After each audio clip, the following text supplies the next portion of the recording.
Thanks for having me. My name is Matteo Rizzi, and I have 20 plus years experience in financial services, even if I do have a professional life before that. But what is relevant is from the year 2000, I was working for Swift for 13 years. And within Swift, in 2009, I co-created an initiative called Innotribe, the Tribe of Innovation. And that initiative is considered a pioneer for the FinTech industry. So in 2009, I created this with other 3 or 4 colleagues. We launched the first global startup challenge. And in 2013, I left Swift.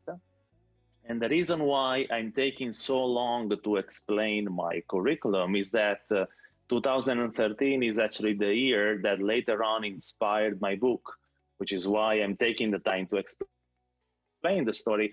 In 2013, I wanted to build within Swift an investment fund to be able to invest in all these brilliant gems we were finding. I wanted to do a crowdsourced fund with a number of banks that would have, today it would be the largest VC fund ever built in financial services, because we were actually witnessing the beginning of all these unicorns that came afterwards, the number 26, the TransferWise, the Revolut, and this is just talking about the neobanks without talking about all the other innovations that we were witnessing since the beginning. And then I left because I failed in bringing my project on, and I left. And since 2013, I am like my own man. I have a portfolio of activities, always been an investor with different funds or a venture partner. I created my own FinTech consultancy that is called FinTech Stage, now FTS Group. I am the executive producer of a podcast called Breaking Banks Europe, which is a spin-off of Breaking Banks US, created by the famous Brad King, a good friend of mine. And we from the mythical TV shows Breaking Bad, right? I hope that the how do you say it? The irony on the name or the game of words is obvious enough. But you never know, because Netflix is only that popular, for and not with all the series. Wow, that is my story in the professional life and who I am. I'm kind of old already, so it's difficult to do it shorter than this. But I tried. Matteo, you mentioned early on about being an entrepreneur at Swift, and I'm fascinated with that idea because, just because of, personal example, like what I'm doing now, sitting here talking with you during work was not how I first started at Active International. So I embrace that idea, but I'm wondering if you can, is there a role within companies, or should companies embrace individuals who have that entrepreneurial streak within them? Absolutely. And actually, Innotribe was not my first initiative within Swift. So back in 2003, actually before Facebook came to Europe, I built something called italiansonline.net, which is, cheesily enough, is the network of Italian expatriates, a network it used to be the network for Italian expatriates around the world.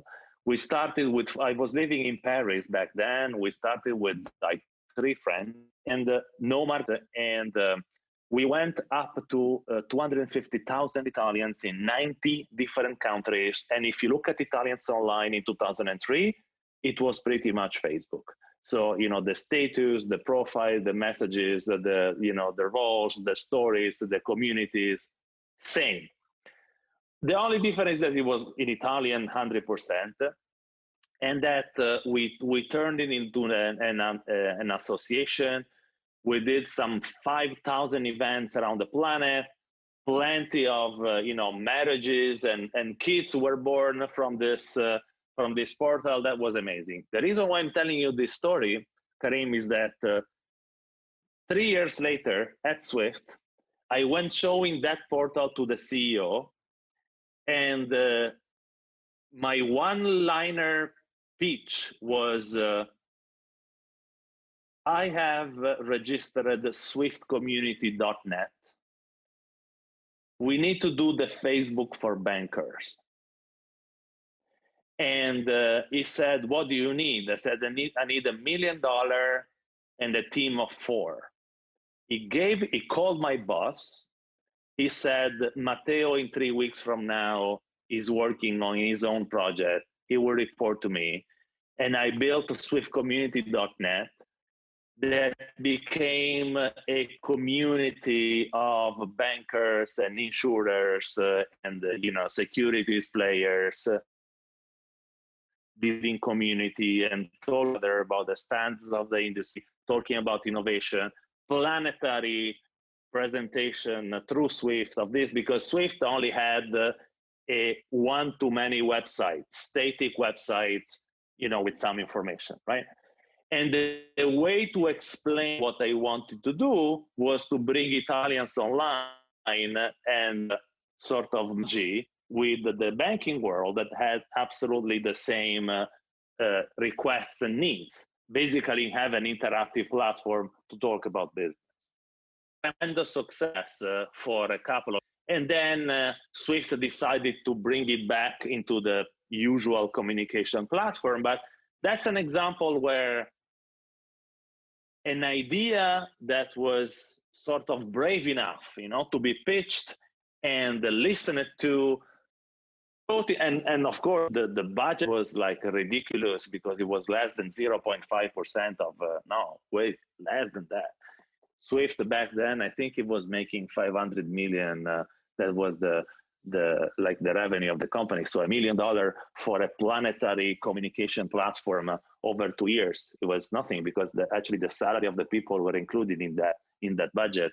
So to your question, absolutely. The way a company treats people with ideas tells a lot about the philosophy and the resilience of the company itself. So not only, and there are actually ways to do this, right? So back then, and this sort of tools and initiatives today are way more popular.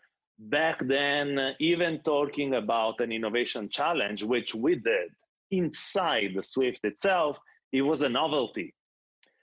I'll tell you even more, Karim, that back then, there were even, that was, I'm talking like 15 years ago, it was the beginning of what we call the idea management software. Back then, it was super expensive. It was very, clumsy, not super user-friendly, but it was the beginning of something. Now, it is like buying milk in a supermarket. These tools have been multiplied themselves. Why? Because all companies realized, slowly but surely, that their employees were possibly the first source of innovation they should tap into. That is so true. So that, which leads to a question: How can companies, they're looking in 2021 and moving forward to grow, to take advantage of what assets they have. How can leadership of these companies nurture these entrepreneurs, nurture these rebels or misfits, if we want to call them that, properly, so that not only does it foster an environment of curiosity, but it also helps the company as a whole? So, of course, this is a question that comes back a lot, because since this concept, even of misfits and rebels and dissenters is in most of the time something that is shocking a little bit, right? Because it is almost like, why should I let problems live in my company? It looks like you're actually putting water to a bad plant, to use an image. Why should they do this? And but I think that there are different steps, of course, and I give some sort of different sort of initiatives and a kind of a mini plan in the last part of the book, actually. But point number one is that you need to identify these people, and actually having this sort of idea challenges or doing initiatives that are a little bit out of the ordinary is likely to attract this type of talent. And actually, this is how many initiatives or some of the successful companies currently being engineered. They're actually coming from the employees itself. And once you have identified these people, assuming that, which is possibly the step number 0, that culturally speaking, that you got the right mindset to accept that there are people who might not have commercial objectives or might not have a traditional role in a company, but do have the right both mindset and passion and business sense to be able to bring this novelty into the company. You need to put them together, whether it is in the same room or whether it is you don't care. But and once they're together, you need to make sure they're not isolated, because they need to link up with the rest of the company. And paradoxically speaking, most of the time, this rest of the company begins with the innovation department, quote unquote, of the company itself. Because in most cases, that's my humble experience, the innovation department is dealing in most cases with incremental innovation rather than disruptive innovation. And incremental innovation is let's do better what we do already, and let's explore the adjacencies of our business. I am talking here about allowing people to spend time in what the company is not doing right now or not considering right now. And this is as as big a stretch as can from Uber to Uber Eats. From Uber to Uber Eats, that's not doing a little bit better what we are doing here already, right? But that is, hey, we got the distribution, we got the platform, can we get into, and then, or maybe is from Grab, if we talk about GRAB, the Uber of Asia, that became a super app, but they started with ride hailing.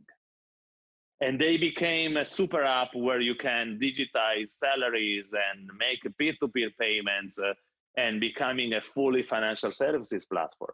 So that type of evolution is driven by people that has a vision that is very disruptive compared with the business they see today, right?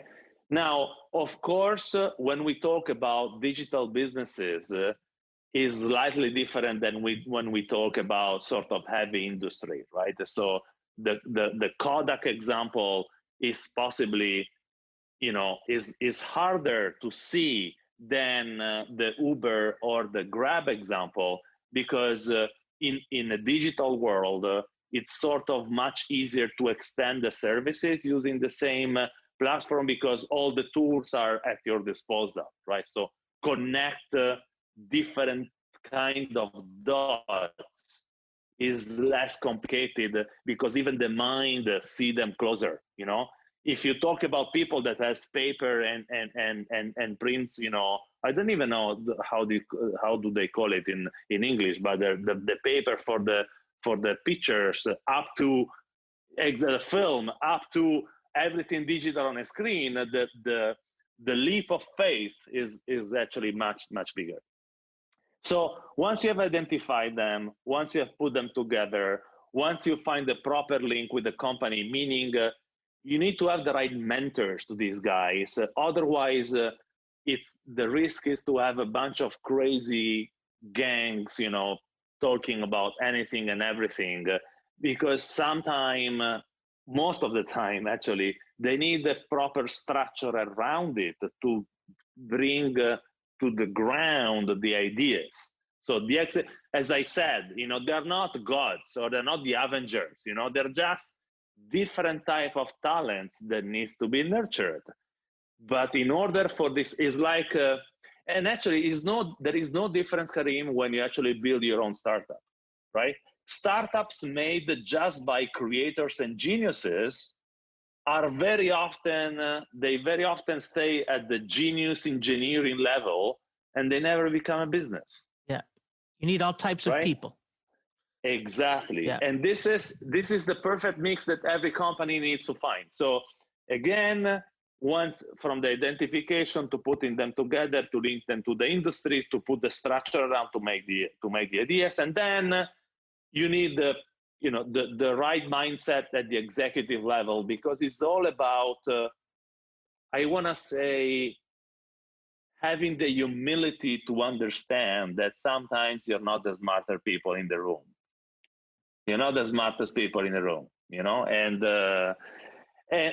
again, there is of course no miracle recipe. But what I can tell though is that, which is sort of a good news as well for on the rebel side, is that there is a point where if a rebel or a misfit is true to himself or herself, at a certain point, he or she either grows and thrives in an environment that is, goes into sync with his mental waves, okay?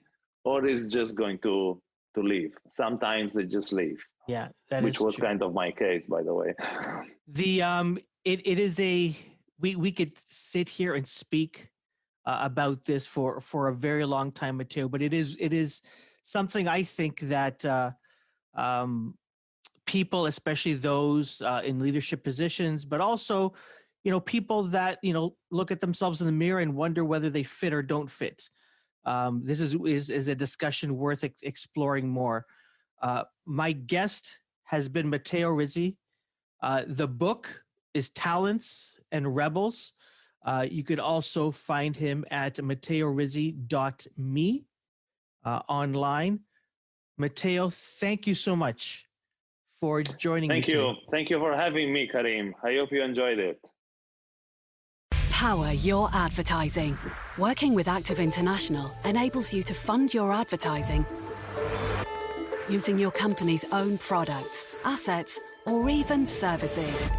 We have over 30 years' experience connecting and bringing value to businesses all over the globe, helping many brands scale up into household names. Want to achieve more from your marketing spend? Contact Active International today.